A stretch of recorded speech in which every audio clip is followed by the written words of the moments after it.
Saan mang bansa, hindi mo maiiwasang makakita ng pulubi o mga taong nanglilimos para mairaos ang bawat araw.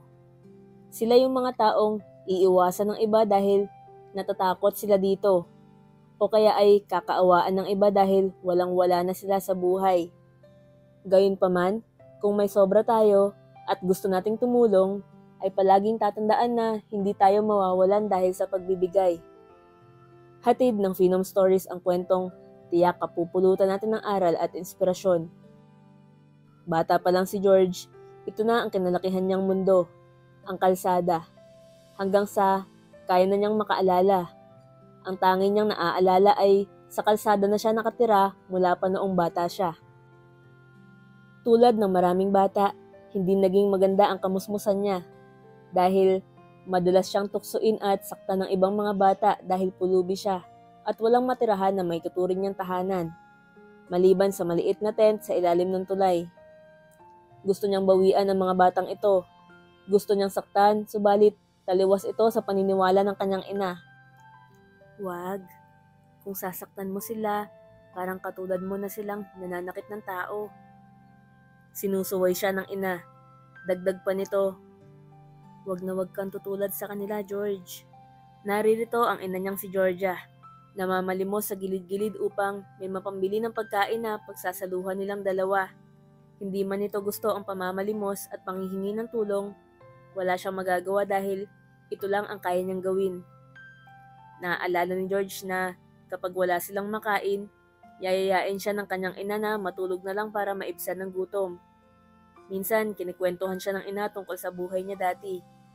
Madalas na nangyayari na nagkikwentuhan ng mga pulubi ng buhay nila dahil wala namang iba na gugustuhin pakinggan ang kwento nila.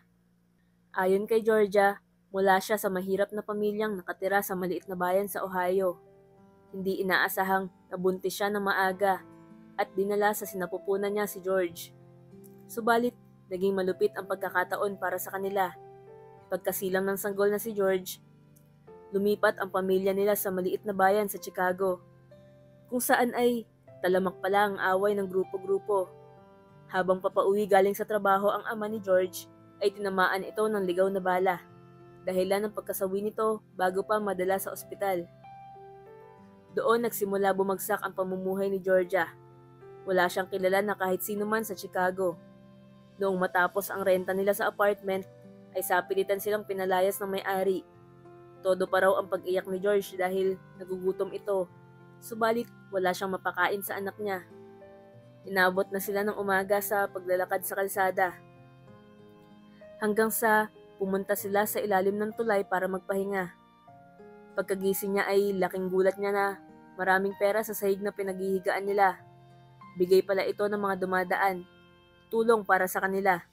Laking pasasalamat ni Georgia noong mga oras na yon dahil may pambili na siya ng gatas para sa anak. Dito na nga nagsimula ang pamamalimos niya. Hawak-hawak ang sanggol na anak, naglalakad sila't namamalimos. Hanggang sa lumaki na si George. Tinuruan niya agad ito mamalimos. Pangarap ni Georgia na mapag-aral si George at mamuhay ng normal katulad ng mga normal na bata na may normal na magulang. Subalit, alam niyang parang bula na bigla na lang mawawala ang kanyang pangarap. Para kay George, kahit na salat man sa maraming bagay, hindi naman nagkulang ang kanyang ina sa pagmamahal sa kanya. Kung minsan, ang 10 taong gulang na si George ay magpupunta ng simbahan para magpasalamat at ipagdasal ang kaligtasan at kalusugan ng kanyang ina. Subalit, noong 15 kaarawan ni George, bigla na lang nanghina ang inang si Georgia. Nanghingi siya ng tulong at sinugod sa ospital ang ina. Ngunit hindi rin nagtagal, binuga na nito ang huli niyang hininga. Ayon sa doktor, marami raw sakit ang ina ni George at ang pinakadinamdam nito ay ang impeksyon sa sugat. Tumakbo palayo si George. Iniwan na lang niya ang wala ng buhay na ina sa ospital. Hindi niya alam ang gagawin. Hindi rin niya ito maipapalibing dahil wala siyang pera. Ang tanging meron siya ay ang tent, unan at kumot na iniwan niya ngayon sa ilalim ng tulay. Pagka-uwi ay magdamag siyang umiyak dito dahil Naniniwala siyang iyon lamang ang kaya niyang gawin para ipagluksa ang pagkawala ng kanyang ina.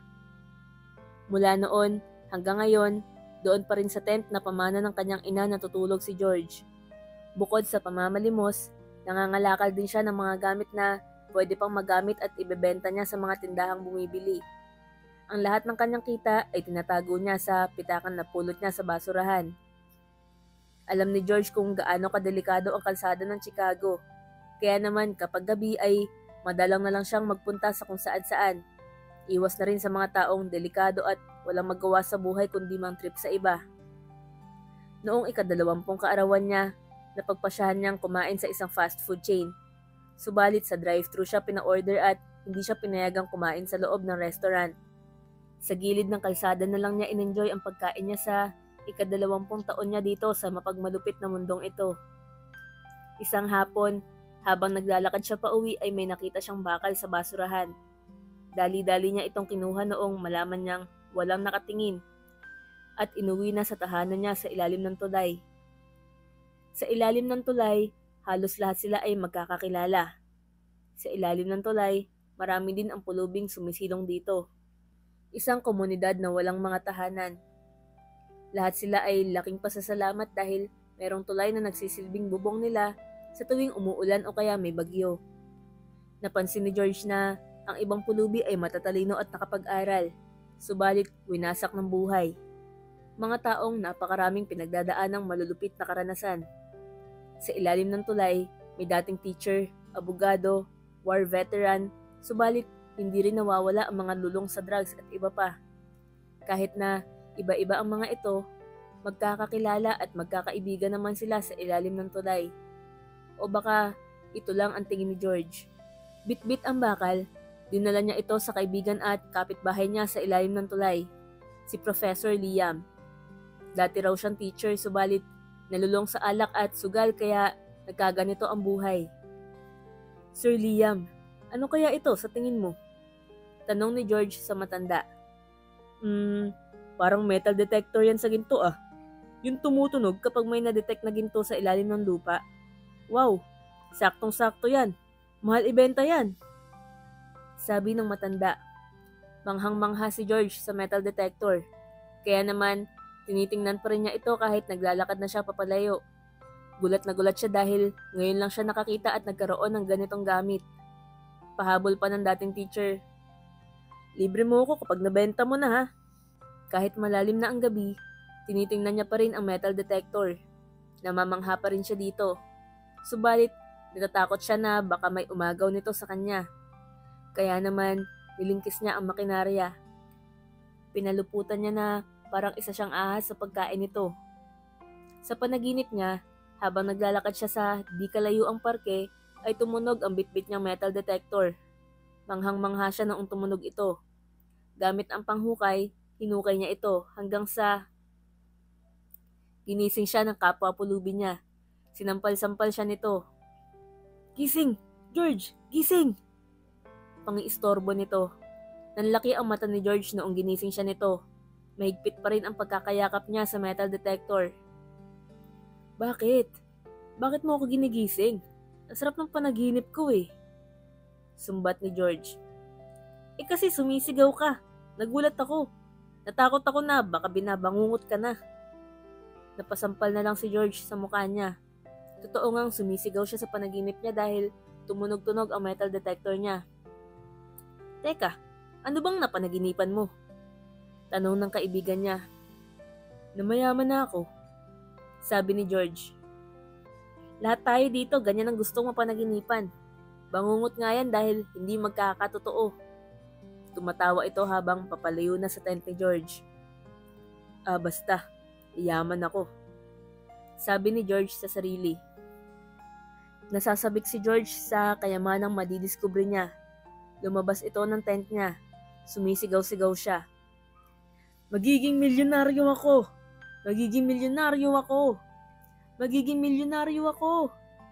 Paulit-ulit pa niya itong sinigaw. Samut-sari naman ang reaksyon ng mga kasama niya sa ilalim ng tulay.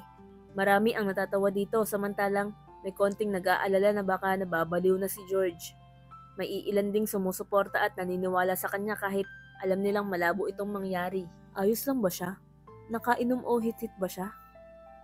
Sabi ng isang pulubi. Sige George, ipagpatuloy mo yan. Hirit na suporta ng isa. Basta, tingnan nyo na lang. Sabi ni George sa mga ito. Sabay tawang tagumpay ang pinakawalan niya habang papalayo sa mga ito. Nagpunta si George sa parke sa kanyang panaginip. Kahahanap sa ginto, inabot siya ng gabi at napatrobol sa lokal na grupo dito. Gusto ng mga itong kunin ang bakal niyang hawak, subalit ayaw ibigay ni George. Binugbog na lang siya ng mga ito at pinagpapalo ang metal detector. Puro gasgas na ito ngayon. Mabuti na lang may dumaang kotse ng pulis. Natigil ang pambubugbog sa kanya ng mga ito. Para itong langgam na binuhusan ng tubig, kanya-kanyang takas ang mga ito. Puro sugat at nangihina. Naghanap lang si George ng upuan para doon siya magpalipas ng gabi. Kinabukasan, tinuloy niya lang ang paghahanap sa ginto sa panaginip niya.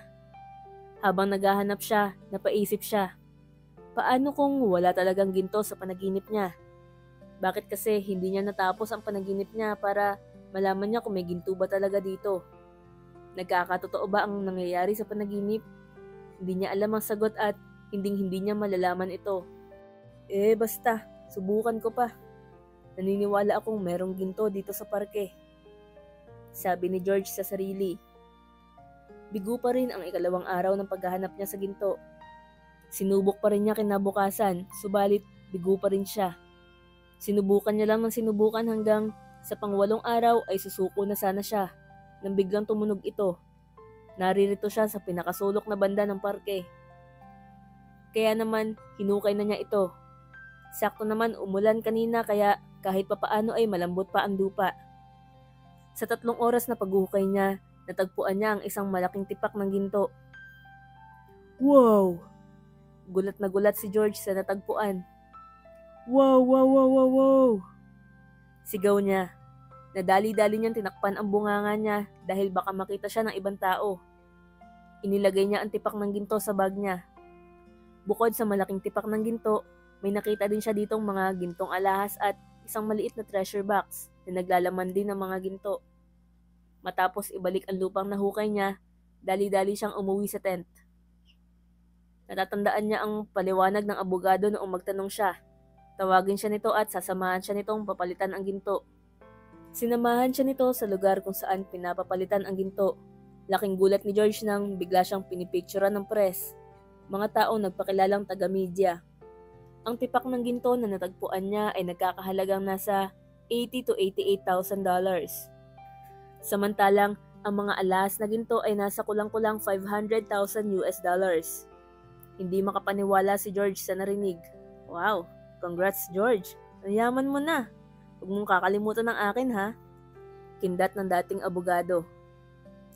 Walang problema, basta payamanin mo ako. Kindat din ito. O sige, ganito ang gawin mo. Bulong ng dating abogado na ibebenta raw nila ang malaking tipak ng ginto. Subalit ang mga alahas at treasure box ay ipapasubasta nila. Tiyak na mas marami silang pera na makukuha dito. Noong gabing yun, sa halip na sa ilalim ng tulay matulog si George at ang abogado niya, ay sa mamahaling hotel sila natulog. Hiwalay pa ang kwarto. Ine-enjoy ang pera na nakuha nila.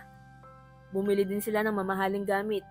Kung dati ay 1 beses sa 10 araw lang sila maligo, ngayon ay kulang ang 3 beses sa isang araw kung magtampisaw si George sa tubig. Ayon sa pag-aaral, ang mga gintong accessories na napulot ni George ay pag-aari pa ng mga tao noong unang sibilisasyon pa.